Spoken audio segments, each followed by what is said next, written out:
समुदाय की बहन बेटी होने के नाते और साथ ही साथ भील प्रदेश की बहू होने के नाते मेरा ये अधिकार बनता है कि अपने समुदाय के लिए जो भी अधिकार हो और जो भी आदिवासियों पर अत्याचार हो उसके लिए बोलना मेरा अधिकार बनता है।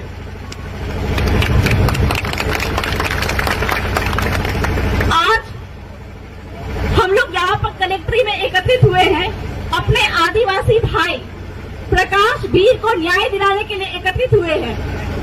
भाइयों, कलेक्टर महोदय जो है वो भारत का संविधान नहीं जानते हैं, तो हम लोग आज यहाँ पे उनको भारत का संविधान बताने के लिए, पढ़ाने के लिए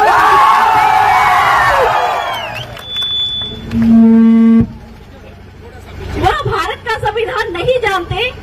यह हम इसलिए कर रहे हैं क्योंकि भारत के संविधान में, कानून में, संविधान में जो भी जमीन के अधिकार हैं, आदिवासियों के जमीन के अधिकार है, वो कलेक्टर महोदय नहीं जानते हैं। इसलिए भू माफियाओं के साथ मिलकर हमारे भीलों की जमीन वो छीन रहे हैं और आज हम उनको यह अधिकार और कानून बताने के बावजूद भी आने वाले दिन में आदिवासियों पर, हमारे भीलों पर यह अत्याचार बढ़ता ही जाए तो हम उनको माननीय सुप्रीम कोर्ट में भी घसीटने से पीछे नहीं हटेंगे। इसके पहले भी हमने माननीय सुप्रीम कोर्ट में कई सारे पिटीशन दायर किए जहां पे कलेक्टर महोदय को खड़ा होना पड़ा है। तो कलेक्टर महोदय ये समझ ले कि वो कानून संविधान की कसम खा के आते हैं, वो अपने अनुसार कुछ भी नहीं कर सकते और हम आदिवासियों को जितने भी अधिकार प्राप्त है वह अधिकार हमको संविधान के तहत है और हम आदिवासी, हम भील जो है वह संविधान का पालन करते हैं। अगर नहीं कर रहे होते तो आज हमारे समुदाय में एक जो प्रथा है मत्था मड़ा की, ठीक है, मत्था मड़ा का मतलब होता है सर के बदले सर। तो अगर हम संविधान नहीं मान रहे होते तो जिन लोगों ने, जिन भूमाफियाओं ने हमारे प्रकाश भील का पैर काटा तो हम भी उनका पैर काट चुके होते। लेकिन चूंकि हम संविधान कानून का पालन करते हैं और साथ ही साथ में हमारे जो अगुवाजन ने बोला भी है कि आप आदिवासियों को लोकतंत्र नहीं सिखा सकते, आपको आदिवासियों से लोकतंत्र सीखने की आवश्यकता है। यही कारण है कि इतनी बड़ी जनसंख्या होने के कारण, इतनी बड़ी भीड़ होने के बावजूद भी यहाँ पे एक भी तरह का आदिवासियों के बीच में एक भी हथियार नहीं है, वो लोकतांत्रिक तरीके से बैठे हुए हैं। मैडम, पुलिस वाले लाने नहीं दे रहे आगे। तो कलेक्टर महोदय के समक्ष हम कुछ और मुद्दे भी रखने वाले, जिसके लिए हम यहाँ पे एकत्रित हुए हैं।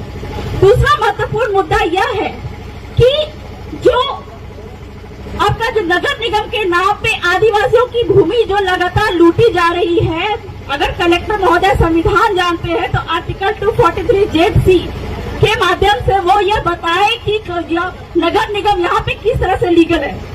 नगर निगम यहाँ पे इलीगल है तो आदिवासियों की जमीन किसी भी तरीके से लूटना बंद करे।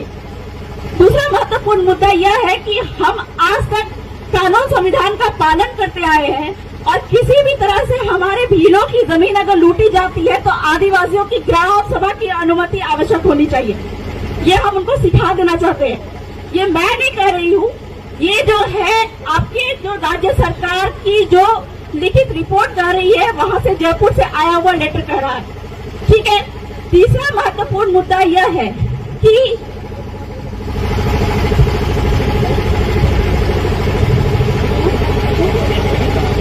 तीसरा महत्वपूर्ण मुद्दा यह है कि उदयपुर में यशोदाबाई और वालीबाई की नसबंदी के दौरान डॉक्टर की लापरवाही से मौत हो गई, ठीक है। इस मुद्दे पर हम कहना चाहेंगे कि पूरे भारत भर में सबको जग जाहिर है, पूरे भारत भर में भीलों की जनसंख्या सबसे ज्यादा है और एक डेटा रिपोर्ट के अनुसार भीलों के बीच में ही नसबंदी प्रोग्राम चलाए जाते हैं। तो हमको ये जानना है कि हमारी बढ़ती जनसंख्या से लोगों को, सरकार को क्या दिक्कत है जिस कारण से नसबंदी का प्रोग्राम हमारे बीच में ही चलाया जाता है। तो यह नसबंदी का प्रोग्राम खत्म होना चाहिए। साथ ही साथ में मैं ये कहना चाहूंगी कि जितने भी तरह के हम मुआवजा की मांग कर रहे हैं, ठीक है, ये मुआवजा की मांग को आप पूरी करिए। साथ ही साथ में जो आपका जितने भी कानून संविधान में लिखित बातें हैं उन सभी बातों का पालन करें। तीसरी बात है कि जो हमारे आदिवासियों के बीच में, हमारे भीलों के बीच में, जो कलेक्टर महोदय कहते हैं कि हम यहाँ पे कानून संविधान का पालन कर रहे हैं, लेकिन यहाँ पे बात आती है कि जब आदिवासियों के जो भी रूढ़ी परंपरा है, उनकी पाल व्यवस्था है, उसके अंदर में जो कानून व्यवस्था, गांव के अंदर की कानून व्यवस्था को संभालने का अधिकार और पावर आदिवासियों को दिया गया है, तो वहाँ पर पुलिस वहाँ पे इंटरफेयर क्यों करती है? ये मैं नहीं कह रही हूँ, ये आपके संविधान में लिखित है। संविधान के 5वीं अनुसूची में लिखा है कि गांव के अंदर की व्यवस्था को गांव ही संभालेगा, वहाँ पे कोई बाहरी पुलिस इंटरफेयर नहीं करेगी।